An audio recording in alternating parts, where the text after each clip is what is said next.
হরে কৃষ্ণ। আজ 23শে ডিসেম্বর 2023 ও বাংলা 6ই পৌষ শনিবার 1430 মোক্ষদা একাদশী। এই মোক্ষদা একাদশীর দিন আমি শ্রীমদ্ ভগবত গীতা পাঠ করছি। আজ আমি পাঠ করব শ্রীমদ্ ভগবত গীতার অষ্টাদশ অধ্যায় মোক্ষযোগ। এই মোক্ষযোগের শ্লোক 1, 2, 3, 4 ও 5।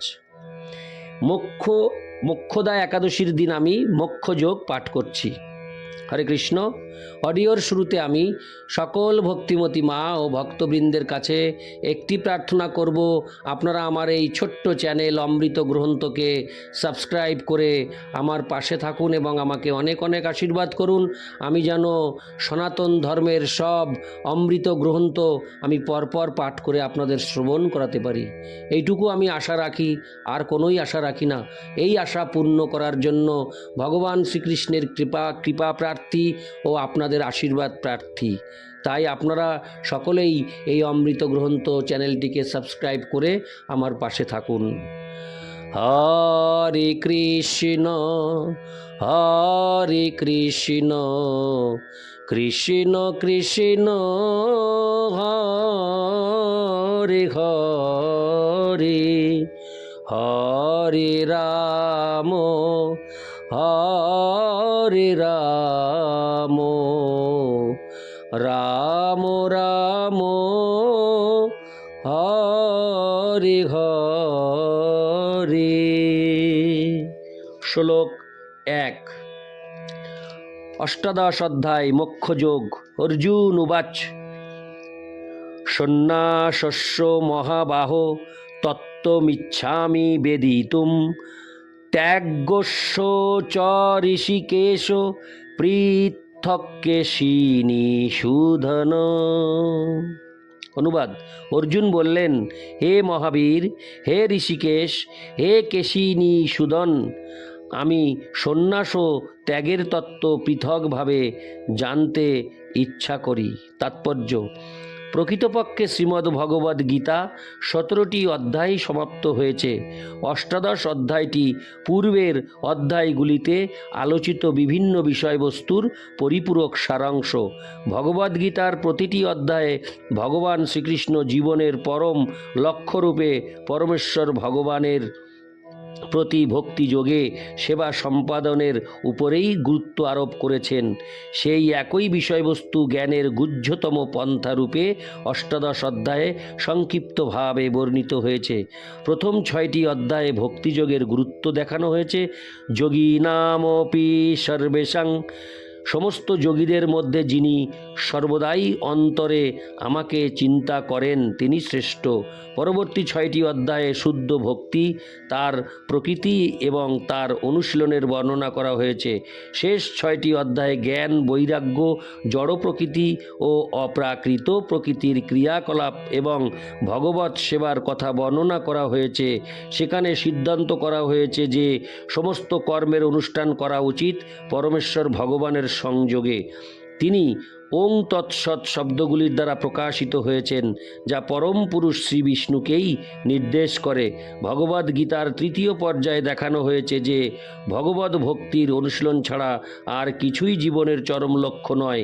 পূর্বতন আচার্যগণের এবং ব্রহ্মসূত্র বা বেদান্ত সূত্রের উদ্ধৃতির মাধ্যমে তা প্রতিষ্ঠিত হয়েছে। কোনো নির্বিশেষবাদী মনে করেন যে বেদান্ত সূত্রের জ্ঞানের উপর একমাত্র অধিকার কেবল তাদেরই আছে, কিন্তু প্রকৃতপক্ষে বেদান্ত সূত্রের উদ্দেশ্য হচ্ছে ভগবত ভক্তি হৃদয়ঙ্গম করা, কারণ ভগবান নিজেই বেদান্ত সূত্রের প্রণেতা এবং তিনিই বেদান্তবেত্তা। সেই কথা 15 অধ্যায়ে বর্ণনা করা হয়েছে। প্রতিটি শাস্ত্রের, প্রতিটি বেদেরই প্রতিপাদ্য বিষয় ভগবত ভক্তি। ভগবদ গীতায় সেই বিষয়ে বিশ্লেষণ করা হয়েছে। ভগবদ গীতার 2য় অধ্যায়ে যেমন সমগ্র বিষয়বস্তুর সংক্ষিপ্ত সার বর্ণনা করা হয়েছে, তেমনি অষ্টাদশ অধ্যায়ে সমস্ত উপদেশের সারমর্ম বর্ণনা করা হয়েছে। এখানে বৈরাগ্য এবং জড় প্রকৃতির 3টি গুণের ঊর্ধ্বে চিন্ময় স্তরে অধিষ্ঠিত হওয়ায় জীবনের পরম উদ্দেশ্য বলে নির্দেশিত হয়েছে। ভগবদ গীতার 2টি বৈশিষ্ট্যপূর্ণ বিষয়বস্তু ত্যাগ ও সন্ন্যাস সম্বন্ধে অর্জুন স্পষ্টভাবে জানতে চেয়েছেন, তাই তিনি এই দুটি শব্দের অর্থ সম্বন্ধে জিজ্ঞাসা করেছেন। ভগবানকে সম্বোধন করে এখানে ব্যবহৃত ঋষিকেশ ও কেশিনী সুদন শব্দ দুটি তাৎপর্যপূর্ণ। ঋষিকেশ হলেন সমস্ত ইন্দ্রিয়ের অধিপতি শ্রীকৃষ্ণ, যিনি আমাদের মানসিক শান্তি লাভের জন্য সবসময় সাহায্য করতে পারেন। অর্জুন তাকে অনুরোধ করছেন সব কিছুর সারমর্ম এমনভাবে বর্ণনা করতে যাতে তিনি তার মনের সাম্যভাব বজায় রেখে অবিচলিত হতে পারেন। তবুও তার মনে কিছু সন্দেহ রয়েছে, আর সন্দেহকে সবসময় অসুরের সঙ্গে তুলনা করা হয়। তাই শ্রীকৃষ্ণকে তিনি কেশিনী সুদন বলে সম্বোধন করছেন। কেশী একজন অত্যন্ত দুর্দর্শ অসুর, যাকে শ্রীকৃষ্ণ হত্যা করেছিলেন। এখন অর্জুন প্রত্যাশা করছেন যে তার মনের সন্দেহরূপী অসুরটিকেও শ্রীকৃষ্ণ নাশ করবেন। ইতি শ্লোক 1। শ্লোক 2। শ্রী ভগবান উবাচ কামান্নাং কর্মণ্যাং নেশং সন্ন্যাসং কবয় বিদু সর্বকর্মফল ত্যাগং প্রাহুস্ত্যাগং বিচক্ষণা। অনুবাদ: পরমেশ্বর ভগবান বললেন, পণ্ডিতগণ কাম্য কর্মসমূহের ত্যাগকে সন্ন্যাস বলে জানেন এবং বিচক্ষণ ব্যক্তিগণ সমস্ত কর্মফল পরিহারকে ত্যাগ বলে থাকেন। হরে কৃষ্ণ। পরমেশ্বর ভগবান বললেন, পণ্ডিতগণ কাম্য কর্মসমূহের ত্যাগকে সন্ন্যাস বলে জানেন এবং বিচক্ষণ ব্যক্তিগণ সমস্ত কর্মফল পরিহারকে ত্যাগ বলে থাকেন। তাৎপর্য: কর্মফলের আকাঙ্ক্ষাযুক্ত যে কর্ম তা ত্যাগ করতে হয়, সেটি ভগবদ্ গীতার নির্দেশ। কিন্তু পারমার্থিক জ্ঞান লাভের জন্য যে কর্ম তা পরিত্যাগ করা উচিত নয়। পরবর্তী শ্লোকগুলিতে তা স্পষ্টভাবে বিশ্লেষণ করা হবে। কোনো বিশেষ উদ্দেশ্য সাধনের জন্য যজ্ঞ সম্পাদনের বিভিন্ন বিধান বৈদিক শাস্ত্রে প্রদান করা হয়েছে। পুত্র লাভের জন্য অথবা স্বর্গ লাভের জন্য বিশেষ বিশেষ যজ্ঞের অনুষ্ঠান করতে হয়, কিন্তু কামনার বশবর্তী হয়ে যজ্ঞের অনুষ্ঠান বন্ধ করতে হয়। কিন্তু তা বলে নিজের অন্তর পরিশুদ্ধ করার উদ্দেশ্যে যজ্ঞ অনুষ্ঠান বা পারমার্থিক বিজ্ঞানে উন্নতি লাভের জন্য অনুষ্ঠিত যজ্ঞসমূহ পরিত্যাগ করা উচিত নয়। কিন্তু তা বলে নিজের অন্তর পরিশুদ্ধ করবার উদ্দেশ্যে যজ্ঞ অনুষ্ঠান বা পারমার্থিক বিজ্ঞানে উন্নতি লাভের জন্য অনুষ্ঠিত যজ্ঞসমূহ পরিত্যাগ করা উচিত নয়। ইতি শ্লোক 2। শ্লোক 3। ত্যাজ্যং দোষবোধিতে কে কর্ম প্রাহুর্মনীষীণ যজ্ঞদান তপ কর্ম ন ত্যাজ্যমিতি চাপরে। অনুবাদ: এক শ্রেণীর মনীষীগণ বলেন যে সকাম কর্ম দোষযুক্ত বলে তা পরিত্যাজ্য।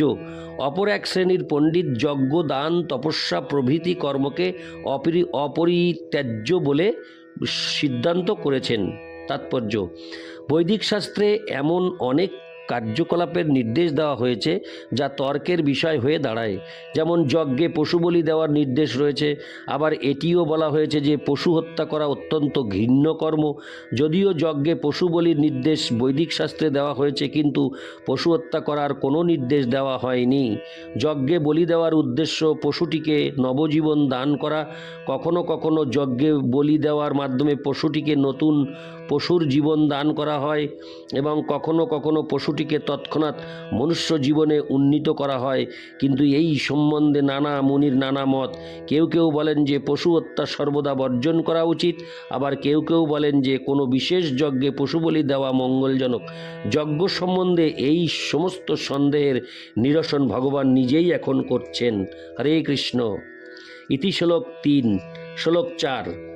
নিশ্চয়ং শৃণু মে তত্র ত্যাগে ভরত সত্যম ত্যাগো হি পুরুষ ব্যাঘ্র ত্রিবিধ সংপ্রকীর্তিত। অনুবাদ: হে ভারত শ্রেষ্ঠ, ত্যাগ সম্বন্ধে আমার নিশ্চিত সিদ্ধান্ত শ্রবণ করো।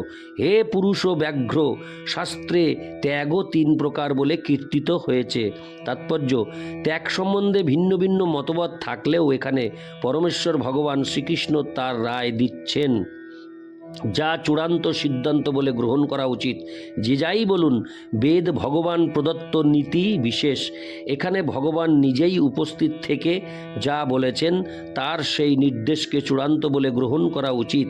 ভগবান বলছেন যে প্রকৃতির যে গুণের দ্বারা প্রভাবিত হয়ে কর্ম ত্যাগ করা হয় তারই পরিপ্রেক্ষিতে সব কিছু বিবেচনা করা উচিত। ইতি শ্লোক 4।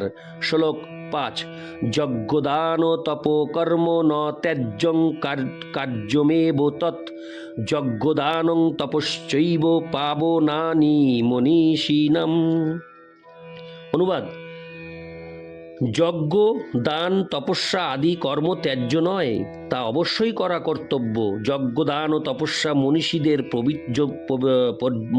পর্যন্ত পবিত্র করে। মনীষীদের পর্যন্ত পবিত্র করে। তাৎপর্য: যোগীদের উচিত মানব সমাজের উন্নতি সাধনের জন্য কর্ম সম্পাদন করা। মানুষকে পরমার্থের পথে এগিয়ে নিয়ে যাওয়ার উপযোগী অনেক শুদ্ধিকরণের প্রক্রিয়া আছে। দৃষ্টান্তস্বরূপ বিবাহ অনুষ্ঠানকেও এই ধরনের একটি পবিত্র কর্ম বলে গণ্য করা হয়।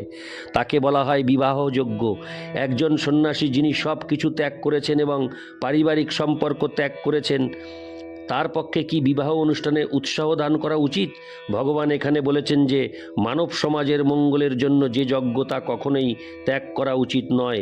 বিবাহ যজ্ঞের উদ্দেশ্য মানুষের মনকে সংযত করা, যাতে মন পারমার্থিক উন্নতি সাধনের জন্য শান্ত ও সমাহিত হতে পারে।